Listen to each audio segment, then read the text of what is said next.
Warga yang tengah menjalani isolasi mandiri COVID-19 ditemukan tewas di teras rumahnya di kawasan Kota Medan, Sumatera Utara. Warga yang tak berani mengevakuasi dan meminta petugas dengan APD lengkap mengevakuasi jenazah. Dengan peralatan dan APD lengkap, petugas mengevakuasi jenazah warga Jalan Petunia, Kecamatan Medan Tuntungan, Kota Medan. Jenazah adalah pasien COVID-19 yang tengah menjalani isolasi mandiri di rumahnya. Jenazah ditemukan warga di teras depan rumah. Warga yang tak berani mendekat langsung menghubungi petugas untuk mengevakuasi jenazah. Petugas lantas membawa jenazah dalam peti untuk selanjutnya dimakamkan dengan tata cara COVID-19.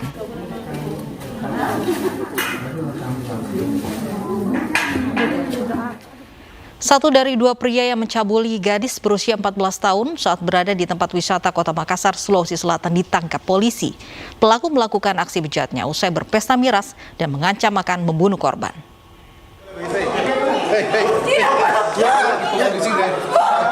Tak kuasa menahan pilu dan kesal, ibu dari korban pencabulan pingsan di Mapolrestabes Makassar, Sulawesi Selatan. Ibu ini pingsan saat melihat satu dari dua pelaku pencabulan yang berhasil ditangkap polisi. Agung, pemuda berusia 20 tahun ini diamankan karena mencabuli seorang anak berusia 14 tahun di dalam sebuah mobil di kawasan wisata Tanjung Bayam. Pelaku dibekuk saat berada di rumahnya di kawasan Jalan Kelapa 3, Kota Makassar. Pelaku dengan korban bertemu salah satu tempat di kota Makassar, tepatnya di Goria. Pelaku bersama rekan-rekannya membawa korban di salah satu tempat wisata yang ada di kota Makassar, tempatnya di Tanjung Bayam. Lalu pelaku setelah sampai melakukan pesta miras di pinggir pantai. Lalu pelaku mempergoki salah satu rekannya di dalam mobil telah berbuat cabul di dalam mobil. Lalu pelaku ikut serta dalam mencabuli korban.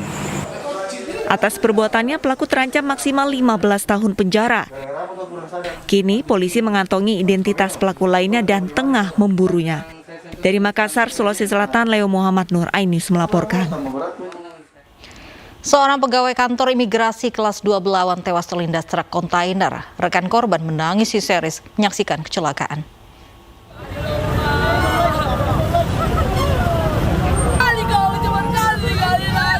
Rekan korban kecelakaan lalu lintas ini histeris dan tak mampu menahan kesedihan menyaksikan rekan kerjanya tergeletak tak bernyawa. Korban tewas setelah terlindas truk kontainer di kawasan Kelurahan Medan Labuhan, Kota Medan. Korban yang tengah berangkat kerja terjatuh setelah mendahului truk kontainer. Nahas, ia langsung terlindas dan tewas di tempat kejadian. Pada saat mengendarai sepeda motornya akan mendahului mobil trailer. Jadi pada saat ada kendaraan yang dari depannya, mereka bertuburan sehingga korban terjatuh dan tergilaskan truk belakang. Jasad korban selanjutnya dievakuasi ke Rumah Sakit Peringadi Medan untuk diotopsi. Sementara itu sopir truk telah diamankan di Polsek Medan Labuhan untuk dimintai keterangan. Dari Medan, Sumatera Utara, Yuda Bahar, iNews melaporkan. Terkait kecelakaan maut yang melibatkan pemotor dan rombongan moge di Jalan Boulevard Bintaro Jaya, Pondok Aren, Tangerang Selatan, polisi masih memeriksa pelaku. Sementara jenazah korban sudah dimakamkan pihak keluarga. Jajaran Polres Tangerang Selatan masih mendalami kasus kecelakaan maut yang melibatkan pemotor wanita dan rombongan motor gede di Jalan Boulevard Bintaro Jaya, Pondok Aren, Tangerang Selatan. Polisi masih memeriksa pelaku dan berencana menggelar olah tempat kejadian perkara. Polisi juga tengah mengumpulkan bukti serta keterangan saksi.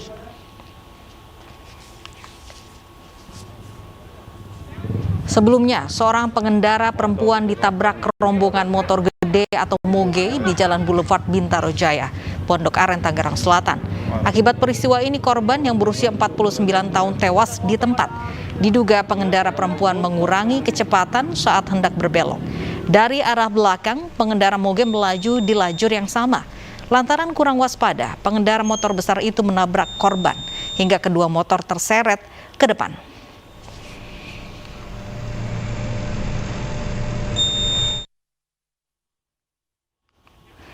Dan pemirsa, untuk informasi lebih lengkapnya sudah bergabung bersama kami.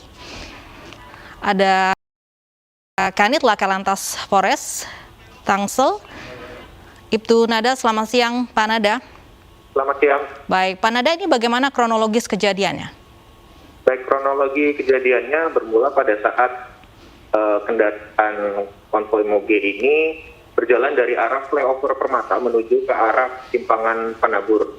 Kemudian setibanya di depan Hotel Santika Bintaro, ada pengendara sepeda motor Honda Beat yang datang dari arah atas flyover di lajur 3 itu hendak berbelok ke kiri arah Giant Bintaro.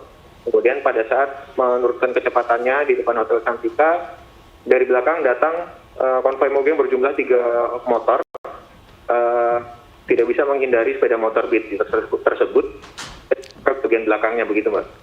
Baik, ini kalau dari kronologis pengemudi perempuan ini apakah memang ada kerusakan pada motornya atau memang hendak berbelok saja?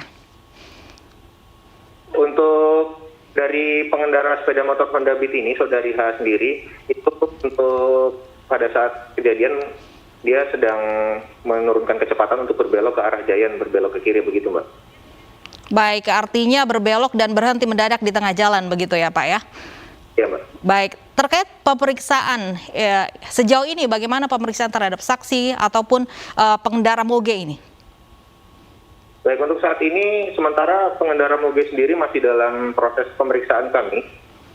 Kemudian untuk saksi-saksi yang sudah kami periksa ada sebanyak 3 orang. Yaitu pertama adalah warga sekitar yang berada di TKP pada saat kejadian.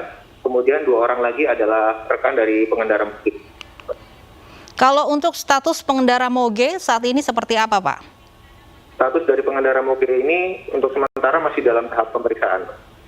Baik, artinya belum ada penetapan siapa yang salah dalam kasus ini. Kemudian dari keterangan pengendara moge ataupun saksi-saksi, apa yang salah dari kejadian ini, Pak?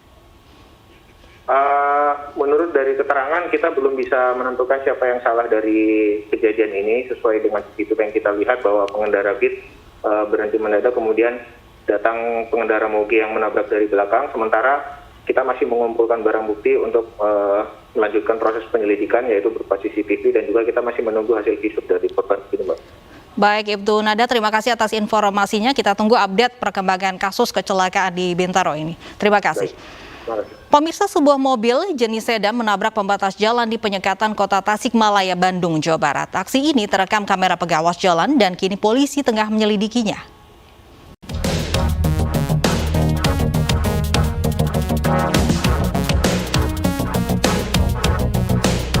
Sebuah mobil sedan terekam ugal-ugalan saat melintasi jalan di kawasan pembatasan penyekatan Kota Tasikmalaya dan Bandung. Mobil melaju cukup kencang dan menabrak sejumlah pembatas jalan sehingga menghentikan kendaraan di sampingnya. Pengemudi yang tidak berhenti langsung tancap gas ke arah Bandung. Sementara pengendara lainnya turun dan merapikan kembali pembatas jalan yang berantakan. Kejadian ini terjadi pada Minggu sore kemarin dan polisi tengah menyelidikinya.